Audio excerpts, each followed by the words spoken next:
நம்ம homemade health mix சேனல்ல இன்னைக்கு எக் மஞ்சூரியன் தான் செஞ்சு காட்ட போறேன். அதுக்காக 8 முட்டையை எடுத்து குட்டி குட்டியா கட் பண்ணி ஒரு பவுல்ல வச்சுக்கிறேன். இந்த முட்டைக்கு தேவையான மசாலாக்களை சேர்த்துக்கிறேன். 50 கிராம் கடலை மாவு சேர்த்துக்கிறேன். 1/2 டீஸ்பூன் கரம் மசாலா தூள், 1/2 டீஸ்பூன் சீரகத்தூள், 1 டீஸ்பூன் தனி மிளகாத்தூள், 1/4 டீஸ்பூன் மஞ்சள் தூள். இதுக்கு தேவையான அளவுக்கு உப்பு, 1 டீஸ்பூன் குட்டி குட்டியா கட் பண்ண பூண்டு சேர்த்துக்கிறேன்.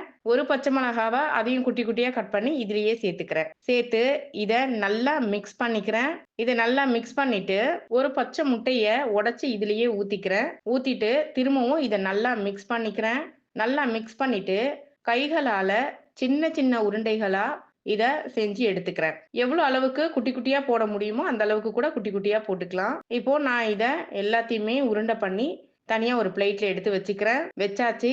ஸ்டவ் ஆன் பண்ணிட்டு ஒரு பேன் வச்சுக்கிறேன். இந்த பேன் சூடானதும் எண்ணெய் சேர்த்துக்கிறேன். இந்த எண்ணெய் சூடானதும் நம்ம செஞ்சு வச்சிருக்கிற இந்த உருண்டைகளை ஒன்னொன்னா இதுல சேர்த்துக்கிறேன்.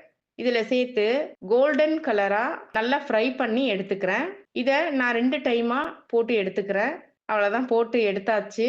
இப்போ இது ஒரு பிளேட்ல தனியா எடுத்து வச்சிடுறேன். அதே பேன்ல எண்ணெய் நிறைய இருந்தா கொஞ்சம் எடுத்துருங்க.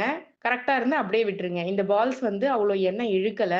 அதே எண்ணெயில குட்டி குட்டியா கட் பண்ண பூண்டு 1 டேபிள் ஸ்பூன் சேர்த்துக்கிறேன். அதுலயே குட்டி குட்டியா கட் பண்ண பச்சை மிளகாய் 1 டேபிள் ஸ்பூன் சேர்த்துக்கிறேன்.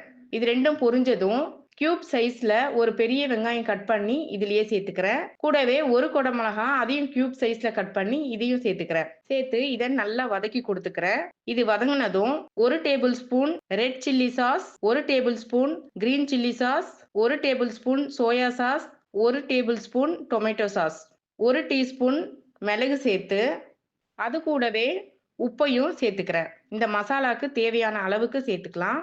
சேர்த்துட்டு இதை நல்லா கலந்து விட்டுக்கிறேன். கலந்துட்டு ஒரு தக்காளிய கியூப் சைஸ்ல கட் பண்ணி அதையும் இதுலயே சேர்த்துக்கிறேன். சேர்த்து நல்லா வதக்கி கொடுத்துக்கிறேன். இது நல்லா வதங்கினதும் நம்ம கோல்டன் கலர்ல ஃப்ரை பண்ணி வச்சிருக்க பால்ஸை இதுலயே சேர்த்துக்கலாம். சேர்த்து இந்த சாஸோட இது நல்லா மிக்ஸ் ஆகணும். அந்த அளவுக்கு நல்லா வதக்கி கொடுத்துக்கிறேன். இது வதங்கினதும் நான் 1 டீஸ்பூன் கார்ன்ஃப்ளவர் மாவை கொஞ்சமா தண்ணி சேர்த்து நல்லா கலந்து கட்டிகள் இல்லாம கலந்து இப்போ இந்த சாஸை இதுலயே சேர்த்துக்கிறேன். இதை சேர்த்துட்டு பாருங்க எப்படி இருக்கு, ஒரு ஷைனிங்கா கொடுக்கறதுக்காக தான் இது. அவ்வளோ சூப்பரா அவ்வளோ டேஸ்டா இருக்கும். இப்போ நான் இதை வேற ஒரு பவுல்ல சேர்த்து காட்டுறேன். பாருங்க, பார்க்கவே அவ்வளோ சூப்பரா இருக்கு. சாப்பிட்டாலுமே அவ்வளோ டேஸ்டா இருந்துச்சு. நீங்களும் செஞ்சு இதே மாதிரி ட்ரை பண்ணி பாருங்க.